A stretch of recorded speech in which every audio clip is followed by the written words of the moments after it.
सातारा जिल्ह्यातील कोरेगाव तालुक्यातील आर्वी या गावातील शंकर शामराव यादव व वैजयंता शंकर यादव या दोन शेतकऱ्यांनी आपलं अनोखं दातृत्व दाखवल्याचं समोर आलेलं आहे.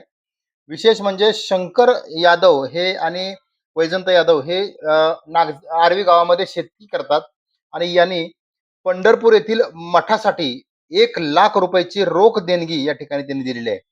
विशेष म्हणजे आर्वी येथील जे संप्रदाय मंडळ आहे, या मंडळाकडे त्यांनी ही देणगी दिलेली आहे.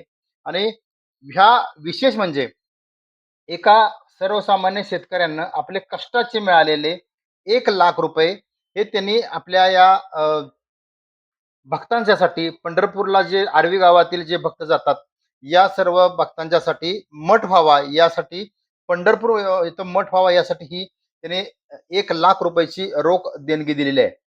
खरं तर खरं दातृत्व हे शेतकऱ्यांच्याकडेच असतं. आणि हे शंकर शामराव यादव हे आर्वी गावातील मध्ये शेती करतात. विशेष म्हणजे आले हे उत्पादक म्हणून काम करतात. खरं तर आल्याचं उत्पादन घेतात आणि आपल्या त्यांची विठ्ठल भक्ती ही पहिल्यापासूनच पाहायला मिळाली. मात्र महत्वाचं म्हणजे काय तर त्याने केलेलं दातृत्व हे नक्कीच आजच्या तरुण पिढीला मार्गदर्शक आहे.